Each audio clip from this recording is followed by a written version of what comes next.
Hello, welcome back to my another blog. তো এটা আমার নববর্ষের ব্লগ, বাট আমি এটা পোস্ট করছি এত পরে। তার কারণ হচ্ছে প্রচুর ব্যস্ততা। এদিন আমি চলে গেছিলাম আমার মায়ের ওখানে, কারণ মায়ের বাড়িতে এত বেশি ওদিকে সোনার দোকান আছে আর এত ভালো করে ওখানে নববর্ষটাকে সেলিব্রেট করা হয়। আমার তো ভীষণ ভালো লাগে ওখানে লাইটিং ডেকোরেশন দেখতে। তো ওই দিনকে গেছিলাম, তো মা বললো তাহলে রাতের ডিনারটা চল বাইরে কোথাও করে তারপরে তুই তোর বাড়িতে চলে যাস। তো বললাম ঠিক আছে। তো মা বললো ডানলপের শেরে পাঞ্জাব ধাবাতে যাবে। ঠিক আছে। তো যাই হোক, আমরা রীতিমতো একটুখানি লেট করে, মানে 8টা-8:30টার সময় করে আমরা বেরিয়ে পড়েছিলাম অটোতে। তো আমার বাবু বসে বসে যেখানেই আলো দেখছে, বাজনা দেখছে, সেখানেই যেন বাবু ভাবছে পুজো হচ্ছে, নমস্কার করছে। ওদিকে আমি আমার হাজব্যান্ডকেও ডেকে নিয়েছিলাম। অ্যাকচুয়ালি আমার মাই ফোন করে ডেকে নিয়েছিল সবাই মিলে একসাথে ডিনার করবো বলে। তো যাই হোক, ডানলপে পৌঁছে গেছিলাম। ডানলপে পৌঁছে গিয়ে আমরা ওয়েট করছিলাম।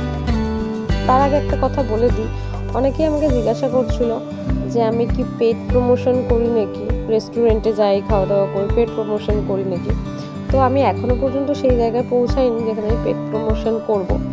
তো এখন আপাতত শুধু আমি যেখানে যেখানে যাই আমার ডেলি ব্লগের মধ্যে সেগুলোকে অ্যাড করি।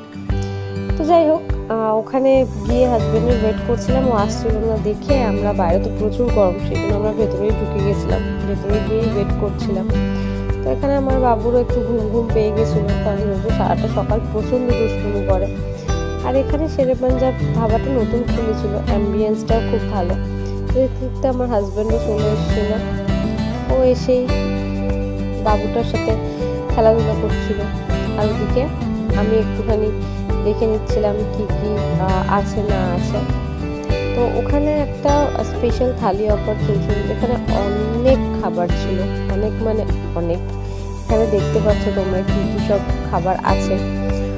তো সেই অনুযায়ী একটা থালি আমরা অর্ডার দিয়ে দিয়েছিলাম, একটা না মানে দুটো থালি আর একটা স্টিম রাইস অর্ডার দিয়েছিলাম, কারণ আমার শরীর দেখে তো বুঝতেই পারছো আমি কতটা খাই।